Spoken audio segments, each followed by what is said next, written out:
Today we are going to discuss chapter 4 class 9 physics.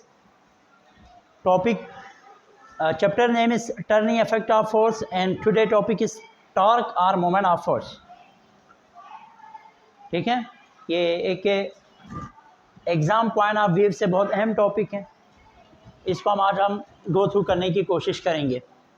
हमारा इस topic के अंदर मेन फोकस टॉर्क पे है। ठीक है, टॉर्क का दूसरा नाम है मोमेंट ऑफ फोर्स।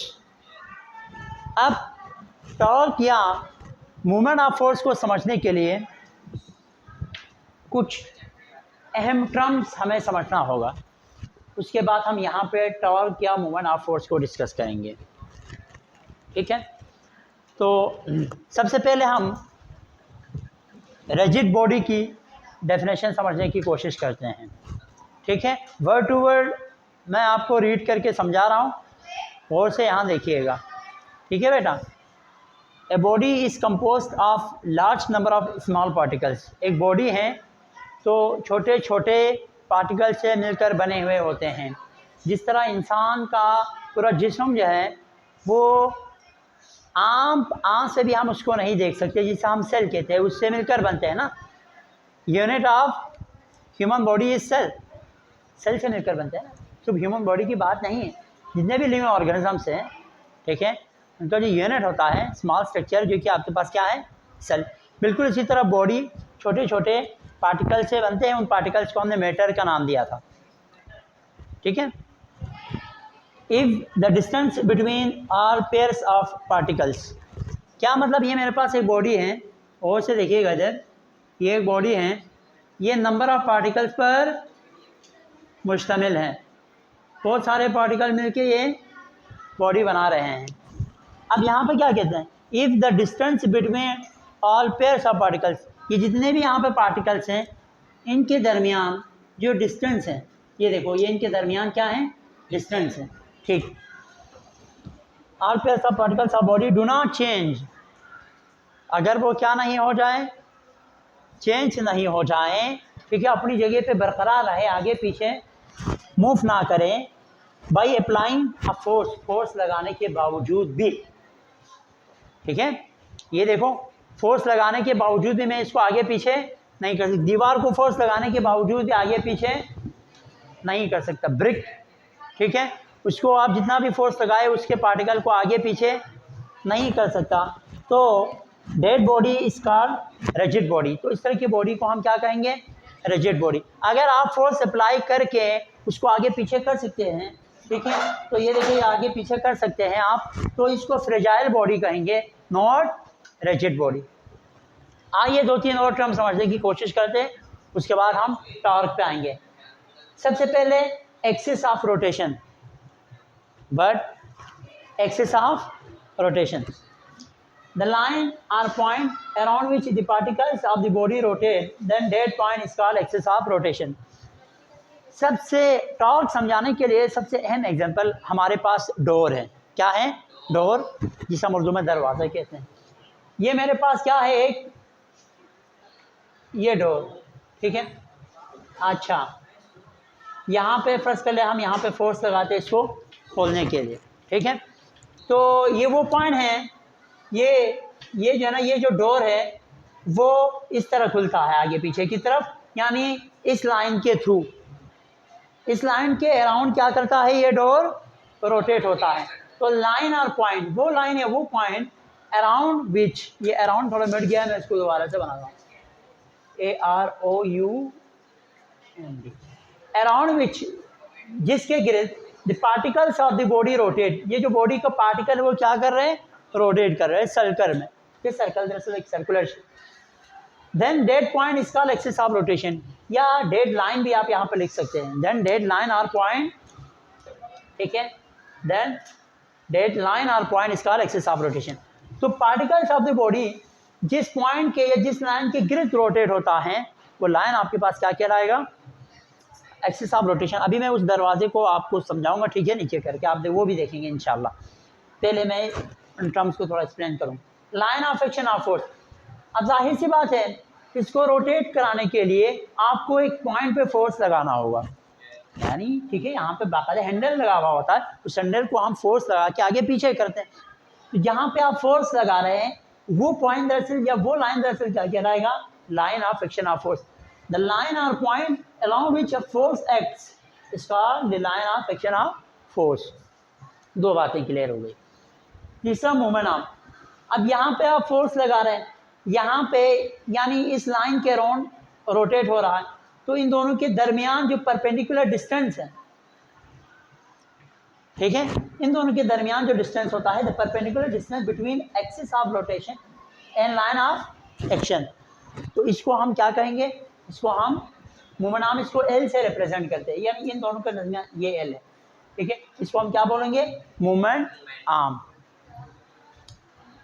अब हम इन पॉइंट को मज़ीद आपको समझाने के लिए, अच्छा पहले मैं ये टॉर्क समझाता हूँ, फिर ये एक दफ़ा फिर से मैं रिव्यू करूँगा उस डोर के थ्रू, डोर के थ्रू मैं आपको ये दोबारा से समझाऊंगा, ठीक है। अच्छा अब हम समझते हैं हम टॉपिक, क्योंकि पेपर के हवाले से बहुत ही अहम है ये, और आपने किसी सूरत इसको याद रखना है। टॉर्क का दूसरा नाम है मोमेंट ऑफ फोर्स। एक ही चीज़ के दो नाम हैं, ये परेशान मत हो कि मोमेंट ऑफ फोर्स क्या होता है तो टॉर्क क्या होता है, दोनों एक ही चीज़ के नाम। The turning effect of force is called torque. देखें, अगर कोई फोर्स किसी चीज़ के अंदर टर्न लेके आता है, उसको रोटेट कराता है किसी सर्कल में, उस फोर्स का नाम है क्या, टॉर्क। बात समझ आ गई। अगर कोई फोर्स किसी चीज़ के अंदर टर्न लेके आते हैं, या दूसरे अल्फाज में उसको रोटेट कराते हैं, उस फोर्स को हम क्या बोलेंगे, टॉर्क। गॉट इट, ठीक है। तो फार्मूला देखिए, torque is equal to force multiply moment arm, यानी टॉर्क आपके पास दो चीज़ों के प्रोडक्ट के बराबर होता है। आप यूं भी इसकी डेफिनेशन लिख सकते हैं, the product of force end moment arm is called torque. ये ध्यान में रखे, पेपर में सभी पूछे जा सकते हैं एमसीक्यूज की फॉर्म में, the product of force end moment arm is called torque, ठीक है। मोमेंटम, वेलोसिटी, एक्सेलरेशन, तो आपने किसको चूज़ करना है, टॉर्क को, ठीक है। टा, अच्छा ये ग्रीक वर्ड टा है, इसको क्या बोलते हैं, टा, इसको क्या बोलेंगे आप, टा, तो ये Greek word. SI unit of torque is newton metre. देखें इसका जो यूनिट है वो न्यूटन मीटर, क्यों, फोर्स का क्या है, फोर्स का न्यूटन है, लेंथ का क्या है, मीटर है, तो इस वजह से इसका यूनिट फोर्स का न्यूटन, लेंथ का मीटर, तो टॉर्क का ऐसा यूनिट क्या होगा, न्यूटन मीटर।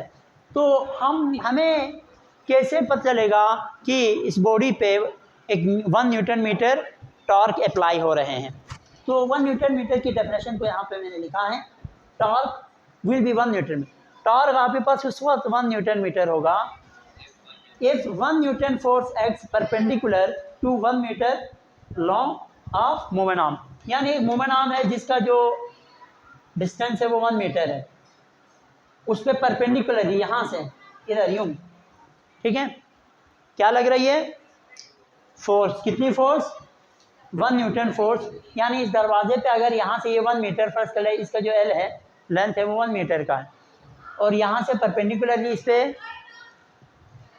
अच्छा लेंथ 1 मीटर हो गया ना, फोर्स 1 न्यूटन लग जाए, ठीक है, तो रोटेशन पैदा होगी।